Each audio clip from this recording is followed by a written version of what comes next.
Everybody's a food critic today. I think a lot of reviewers today don't really know that much about food and are not good writers either. But we have to take the good with the bad. It's really about establishing a brand where people know we are all about quality. Wolfgang Puck Spago put fine dining on the map in Los Angeles and allowed others to follow suit. I sat down with the legend himself to talk about its longevity, innovation, and how his mother served as a catalyst for his career, all while getting a taste of his greatest hits like the smoked salmon pizza, schnitzel, and his favorite childhood dessert, Kaiser Schmarrn. I'm Reach Ginto, and this is Taste the Details. Over 3 decades of any constant is a landmark itself. I mean, I sometimes wonder how I made it into my 30s. But Wolfgang Puck's legendary Spago has done just that, a rarity in an industry that's as fickle as any. It's also the literal jump-off for Wolfgang Puck's vast restaurant empire. To me, Spago is the mother of all the other restaurants. An amazing place which really let me grow. We opened January 16, 1982, before you were born. Yes. You were not even in diapers. I was making pizzas already. You incorporated some childhood dishes in Spago originally, right? I put some of my childhood favorites on it, and it was almost like for fun. I said, you know what, I put them on just for fun. In 3 months, I'm gonna take them off. Nobody gonna want Wolfgang's childhood favorites. And they became so popular that I have to keep them on. Let me show you how I make one of my favorite dishes. We have flour, eggs, and breadcrumbs. We beat the eggs a little bit, not too much. You don't have to overbeat them. The meat, we loin, cut it and pound it very thin. We're gonna season it with salt and pepper. All right, so we put it first in flour, then into the eggs. Just make sure it's nicely coated, and then we're gonna put it into our breadcrumbs. So now you can see it's nicely done, and then we make a few indentations. This is really from my childhood. Every Sunday, or almost every Sunday, my mother made Wiener Schnitzel. This is my mother here in her vegetable garden in Austria. I built a skylight here so she can watch us. My mother was also a chef. Yeah. She was an important part what I choose to do, because my stepfather always said, you know, cooking is for women, cooking is not a real profession, and he went on and on and on. He was terrible. So I followed my mother, and I think that was smarter. And now we have a pan with oil here at about 350 degrees, so it has to cook pretty fast. The shaking of the oil makes the breading soufflé like on top. We don't want it to stick to the meat. We want it to be just like that. I think the Wiener is really nice and brown on one side, so now we're gonna turn it over. So it has to be nice and crispy. We serve the Wiener Schnitzel always with a warm potato salad. That's like a staple. We always serve it like that. So we're gonna add some chopped parsley or a little chopped chives to it, just like my mother used to make it. My childhood favorite, the Wiener Schnitzel. After all these years, it reminds me of my mother.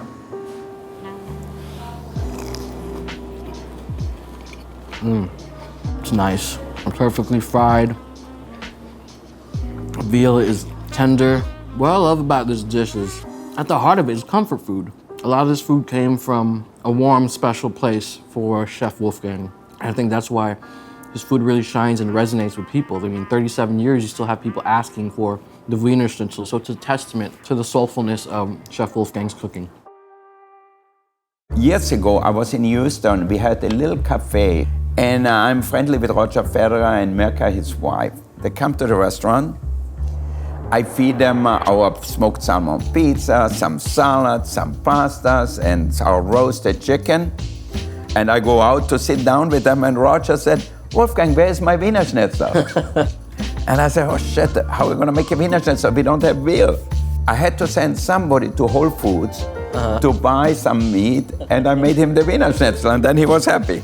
That shows good hospitality. Yeah, exactly. So we are here to make the guests happy. We never sit on our laurel. We have to change all the time. And if not, you fall backwards. You know, we had dishes, and I talked to some customers actually a few days ago, and they said, "Oh my God, your chicken with the double plunge garlic and parsley and lemon at the old Spago is so amazing. I still can taste it." Yet I'm sure if we still would do the same chicken, we would be closed by now. Some of the dishes we kept, like the smoked salmon pizza. If I take it off the menu, it doesn't matter. People say we want it anyway. You can see it's super thin. I like my smoked salmon really thin. We have enough salmon cut here. We're gonna start making our pizza. And here we have our pizza dough. And then we're gonna stretch it. Be sure that the pizza dough is really thin. We don't wanna have a thick crust pizza. We're gonna brush it with a little olive oil. Smoked salmon and onions go very well together. So this will be delicious once it's baked. It's nice and dark brown in the outside, just the way I like it. I don't like when the dough is yellowy and not cooked, because when the flour is really cooked, it tastes so much better. You can see that, look at that. And you can smell the onion and the olive oil. We're gonna add some dill cream. This is creme fraiche, sour cream and dill. And then we're gonna put our smoked salmon on our pizza. And then we're gonna put a little caviar on top. And the last bite for me.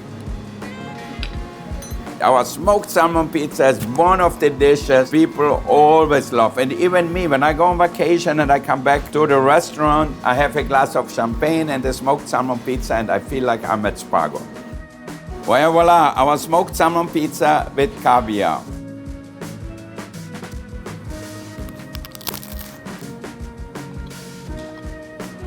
I get it. No wonder this thing's an icon.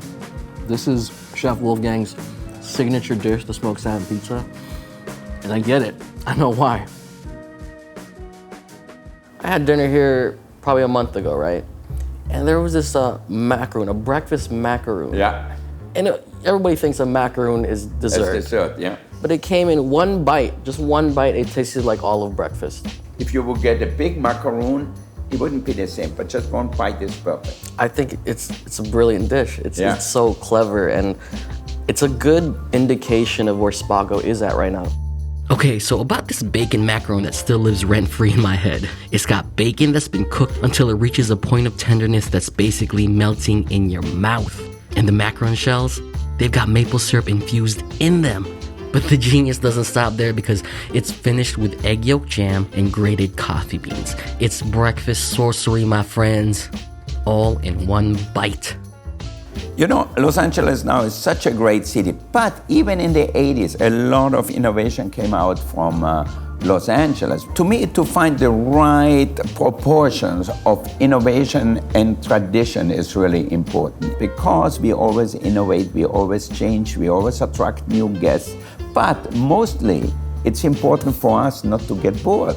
And I think I have to instill in all my chefs, in all of our restaurants, that they have to do new things. And I think LA really changed the dining scene in America more than any other city.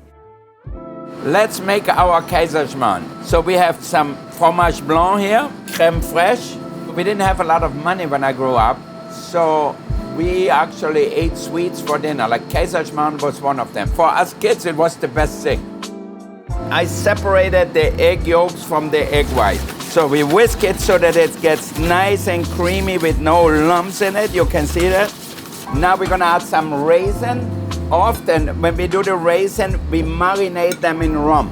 And then we're gonna add the raisin with part of the rum right in here. And we mix the flour with our batter here. As kids, we love to taste it. So now we're gonna add the egg whites to our mixer here. I'm gonna add a little cream of tartar and a good pinch of salt. I'm gonna add a little sugar. Now here, I also gonna sugar my pans a little bit. Now we're gonna add the rest of the sugar. Now we're ready to fold them into our batter. See, it's almost like making a souffle. Mix the egg whites in gently, so that way your Kaiserschmarrn will be nice and fluffy. It's gonna take about 12 minutes. While we are baking the Kaiserschmarrn, I'm gonna prepare some strawberries here. I have a little raspberry sauce here. Now we're gonna warm up the strawberries. We don't want to cook the strawberries, just warm them up. If you cook them too much, the strawberries will fall apart.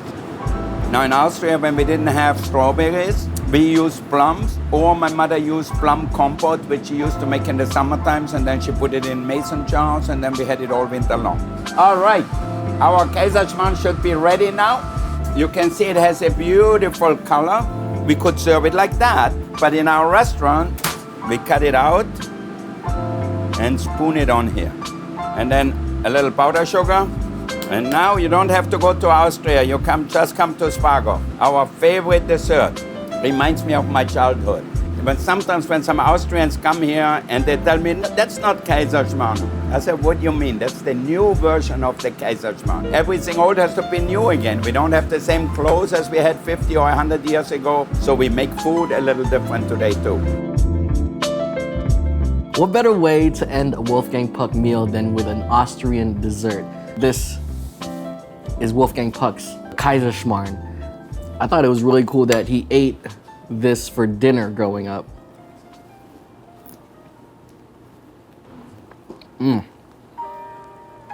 Yeah, that's perfect. Wolfgang Puck's innovation has been the through line of this episode, especially with what he's brought to the culinary world throughout these years. From the open kitchen concept to his signature salmon pizza, to all the cutting edge moves along the way, Puck has been the master at adapting and evolving the fine dining experience. Through this pandemic, he's been able to pivot to continually make the Spago experience relevant to all diners. And now, he makes it possible for his guests to feel comfortable and safe dining in.